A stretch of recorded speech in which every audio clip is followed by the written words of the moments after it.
about the mental health disorders that are deadly that we're seeing our families battle every single day.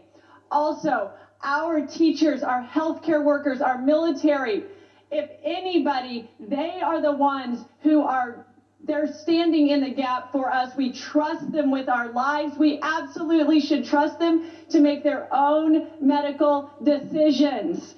We should be standing, you all should be standing against government overreach and medical segregation, but instead you are recommending that all employers require vaccines.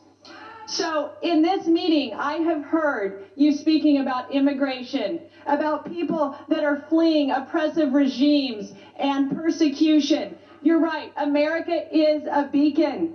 It is what people hope for and run to. If America violates our human rights, if America is not free, and America covers the next generation spaces forcefully and coerces our taxpayers and our breadwinners, then where will people flee to?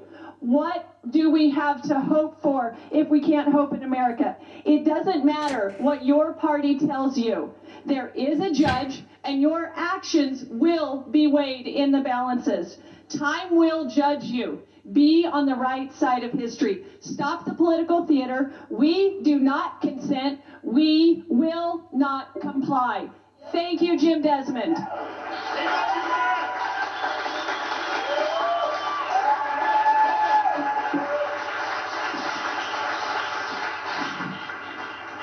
Nick Taylor speaking. What's the point of wearing your masks? And I'm looking at the speakers. What's the point of wearing your masks if you're going to take it off as soon as you open your mouth? Because when you're not speaking and your mouth is closed, how is the virus going to spread anyway? So only when the opportunity for the virus to spread can happen is when you remove the very thing that you claim protects the virus from spreading. But to your credit, the masks don't work, which means it's stupid. The vaccines can be deadly, which means that they're dangerous. And mandating a vaccine or wearing a mask is dangerous to this country and the freedom.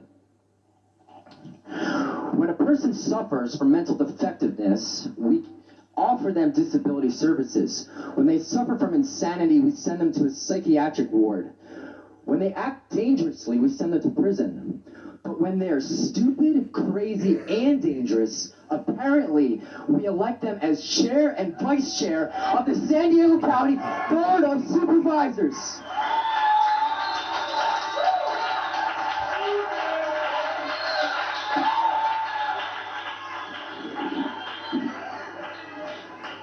My name is Kales Dominguez. I'm a resident of Chula Vista.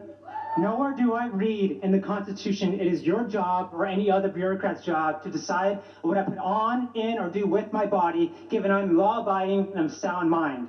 Under your 18 months of self-entitled oligarchy system, you have trampled without remorse or recourse upon the most basic human right, the right to life. Here's a fact you can't deny. There are more of us than you. If you keep treading on our way of life, I promise there will be a revolt that you have stoked on your hands, leading to your downfall. We the people are endowed with unalienable right to life and how to live it. Destructive to this end you have become, and now it is within our right to throw you off your seats. And you have perverted this republic, and we are going to overthrow you for it. I'm here today not to do any convincing, but to bring a warning. After 18 months, you've already chosen to ignore our liberties. Just know that when government repeatedly trespasses these limits of authority, liberty-loving Americans will rise to stand between you and all they hold dear and sacred. This moment is now. The same cause for freedom that birthed this nation burns in the hearts of every patriot that stands by me. It is the same cause today that has the courage to stand up to this generation's tyrants and to those who espouse its unconstitutional, inhumane policies. Americans are defiant and we are rebels, not because we are anarchists or criminals. We just know our history and we know what tyrants look like. Their goals never change. They are wanting absolute control and the destruction of every freedom. We are not your lab rats. We are not your servants. deserves. This egregious medical rape of a vaccine you're pushing is the line you will not cross. You continue to suffocate our children while you suffer none of the corruption you permit. I am resolved to take my country back to one nation under God. Righteous leaders will take your seats for your betrayal. History will say, and I and every patriot, that for this cause we will defend, we will fight to pass the torch of freedom and not a hammer and sickle.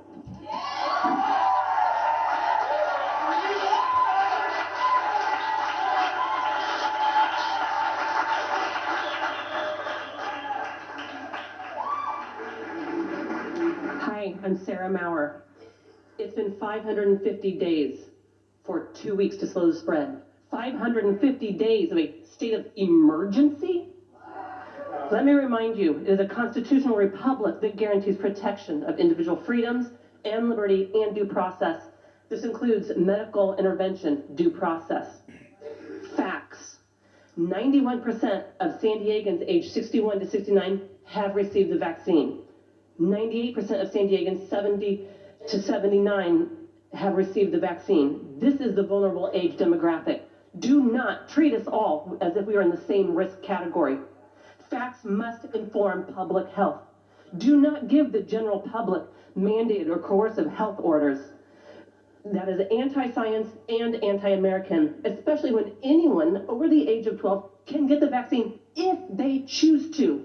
You do not have the power to punish all of us collectively as a group.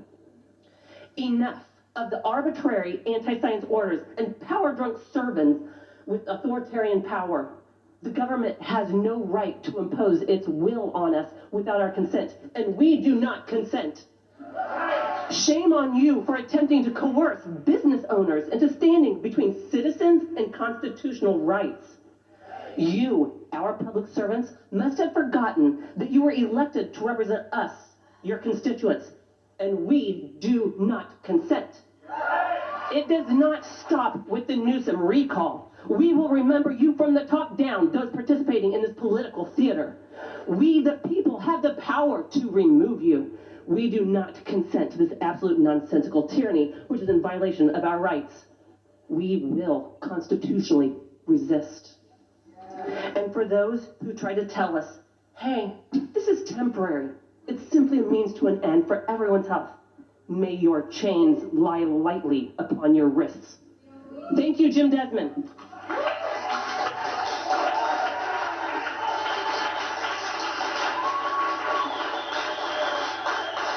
I'd like to call forward 5 additional speakers: Paul Henkin, Samuel Duth, Mike Borello, Larry Seitz, and Diane Ake.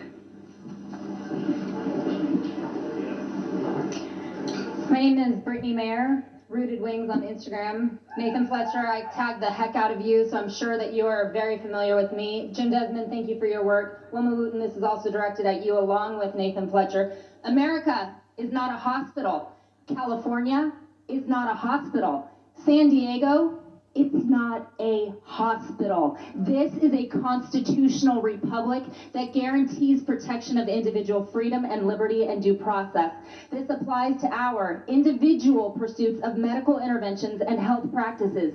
San Diego is not a hospital floor that we collectively have checked into that subjects all patients to equitably prescribed medical care with no due process. Our Constitution does not secure for government power to impose forced equity in medical mandates and interventions or the power to punish carte blanche. There are 3.338 million people in San Diego County, 3,811 people who have died with COVID. Of those, 96%, 3,652 had comorbidities with hypertension, diabetes, cardiac disease, accounting for the top 3. Median age, 77. That is a total fatality rate of 0.1%. 3.338 million people. That is a clear affinity for a specific vulnerable age and health demographic with majority fatalities prior to available treatment options and prevention. 91% of San Diegans, 60-69, received the injection. 98%, 70-79, received the injection. We remove consent from treating us like we are patients in a hospital ward. We are done. The consent of the governed is removed. We will not comply. We do not consent. Nathan Fletcher, you are on notice. We will constitutionally remove all petty tyrants beginning now. Your time is up. Thank you. Next speaker.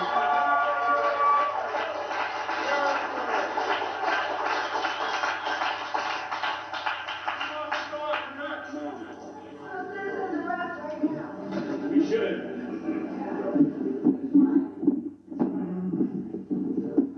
Hi, good afternoon, San Diego. I'm Paul Henkin. I'm sure that most of you, probably all of you, at least in this room, have heard about the Provincetown incident where 469 people got COVID,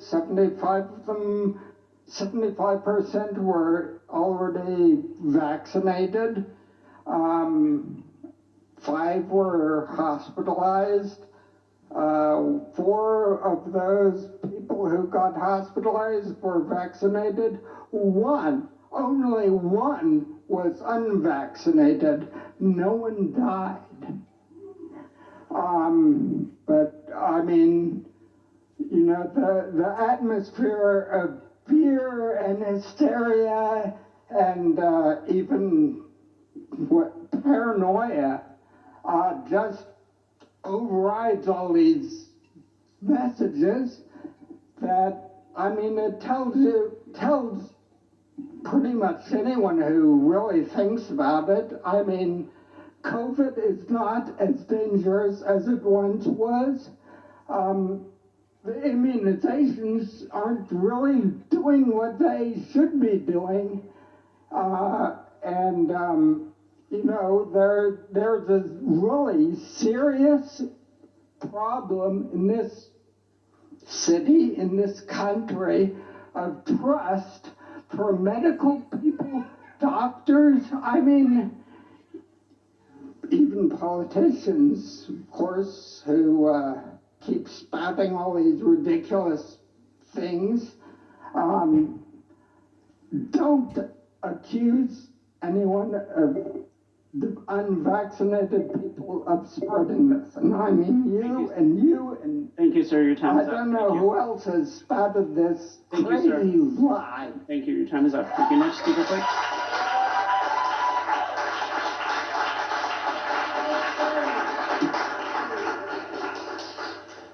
Supervisors, Ms. Wooten, I took vacation today too to deliver a report, supplement to your report, numbers that don't get reported by your agency. Sir, could you please state your name for the audio record? I'm sorry, my name is Mike Borello, Carlsbad.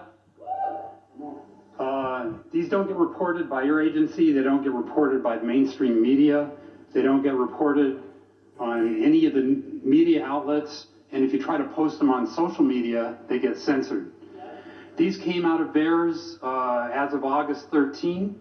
The deaths associated with the 3 COVID-19 vaccines for all U.S. locations now is 12,791 cases, of which 36% of these deaths occurred within 2 days of the injection. According to the Mayo Clinic, there's been about 200 million people in the U.S. that have received doses of the vaccine, and that's over 9 months delivery. If you compare that to the 14 influenza vaccines, that's about 3 billion doses over the period of 30 years. You only have 1,950 cases of deaths due to the vaccine. So to consider these additional statistics for the COVID-19 vaccines, 13,139 life-threatening events, 44% of which occurred within 2 days after injection. 16,044 permanent disabilities, 53% which occurred within 2 days after injection. My list is longer here. I can go on, but the problem is this onset is showing causation. It's not just correlation or association. It's showing that the vaccine is actually causing these deaths, these permanent disabilities, these hospitalizations. 92,000 office visits, 70,000 emergency room visits. This is all on government website. Do your people research? Thank you, sir. Thank you, sir. Your time is up.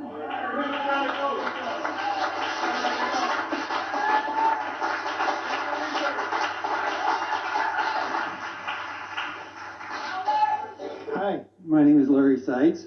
I'm 73 years old. My vitamin D level is 95. Do any of you know what your vitamin D level is? I'll bet most of you don't. I've noticed that we're at a war. There's a hidden war that's been taking place, and it's becoming obvious now. I've noticed over the last 20 years that there's a big push to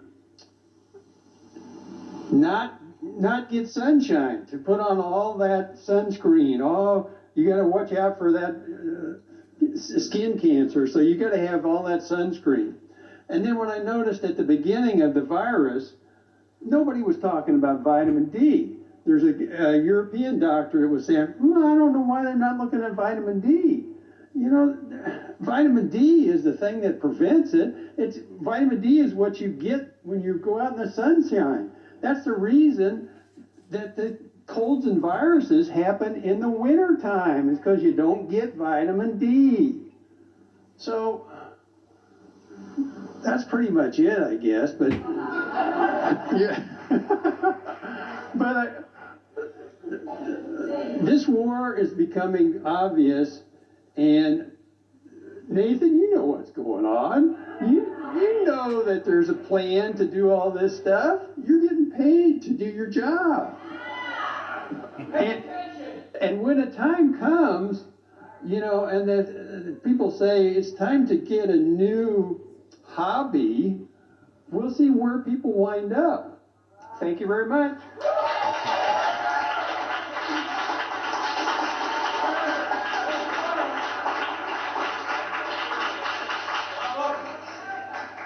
My name is Diane Ake. I wanted to ask Supervisor Fletcher and Anderson if you could just look up for a minute. And I wondered if is Supervisor Vargas or Lawson Reamer listening? I had actually mainly wanted to talk to Supervisor Lawson Reamer, so I will just continue to say what I want to say. But first of all, I want to ask you, what do you think of all these people? Does it affect you? Does it have any effect on you? We're not some fringe group, we're regular people. And there's a lot of us. And I've been trying to figure out what can get through to you guys, and I was hoping you could look up for a minute and also see if you know, all these people here, does it have any kind of impact?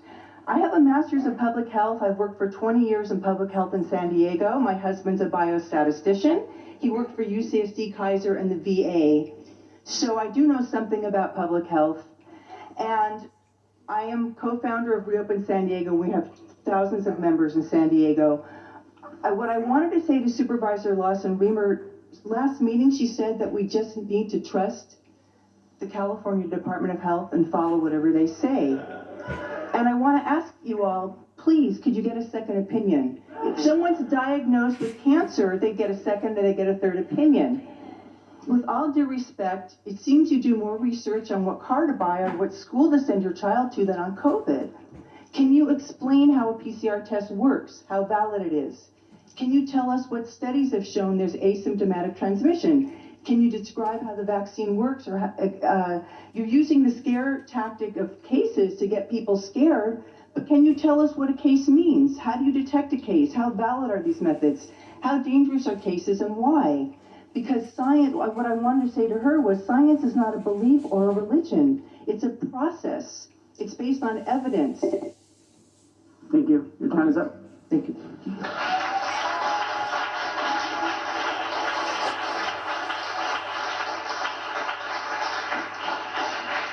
I'd like to call forward 5 additional speakers: Consuelo Henkin, Audra Morgan, David Chittick, Deborah Schlad, and Cynthia Kaplan. Thank you.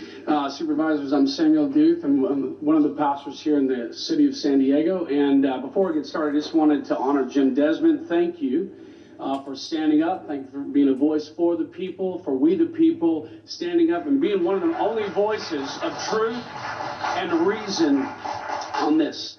So like I said, I'm a pastor, so 2 minutes is almost impossible, but I'm going to do my best.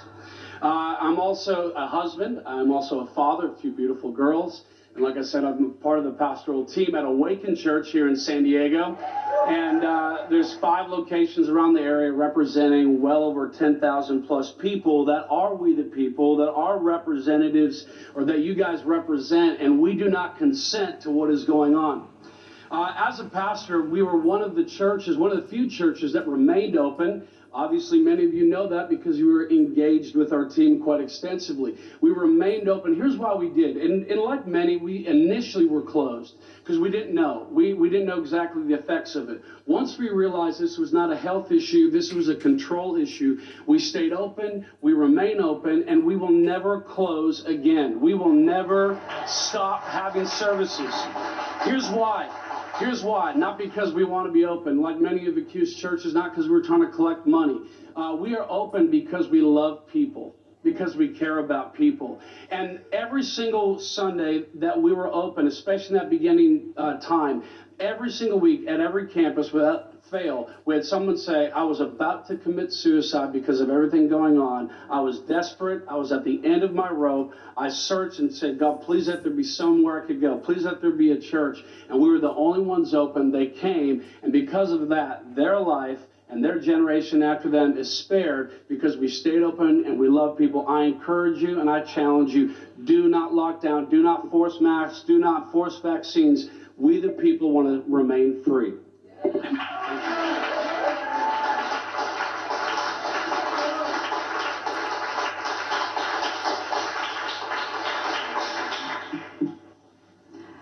Good afternoon. My name is Melissa O'Connor.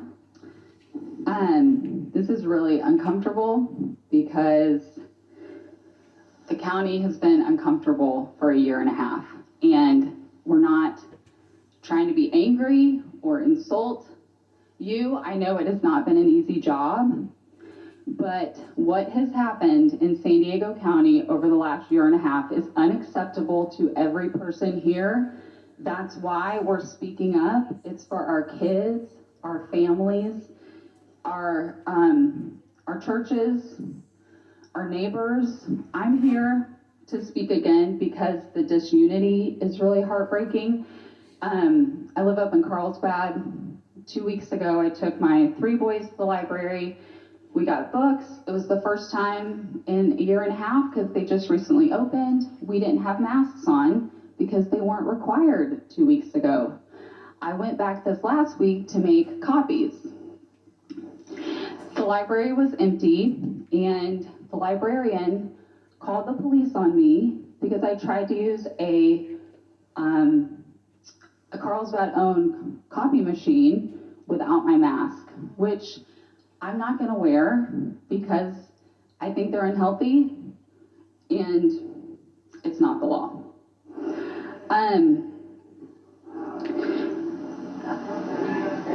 This is really uncomfortable, but Wilma Wooten, I would like to call on your resignation today.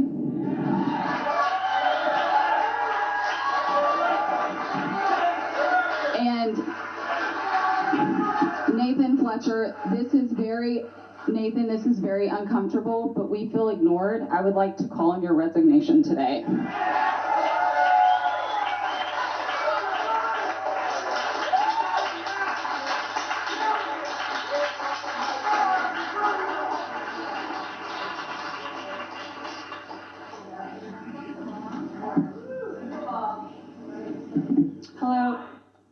Hello, my name is Consuelo Henkin. Okay, so let's be real. This is not a war on COVID. It's a war on the people. And you have done an excellent job on dividing society, family and friends. Fear is the real virus here. Nothing makes sense. So many lies from Health Officer Wooten funneled down from Sacramento. You are and have been putting all the lives of San Diego County in danger. Keeping the public masked up has nothing to do with safety and everything to do with submission and control. That has already been proven by science, not by bot science either. I honestly didn't know what I was going to say when I came up here. I honestly don't know what more we could all say. The people have been coming here week after week after week, presenting you all with actual unbiased scientific facts and data, not from Sacramento, yet you continue to threaten us with shutdowns and stupid vaccine passports. I have 3 beautiful children. I will be damned if they are left in a world where they have no freedom or rights. I know I'm not alone when I say government is out, big government is out of control and out of their minds if they believe that we will continue to comply. You like the crowds, Senor Fletcher? Nate. Get used to seeing the large crowds because we, the people, are fed up. Actually, I'm fed the fuck up. Thank you all. Thank you all for coming. Don't stop coming. These public servants must remember who, in fact, they are working for. We pay them. Ma'am, your time is up. Do your job. Your time is up. Thank you. Next speaker, please. Listen to the people.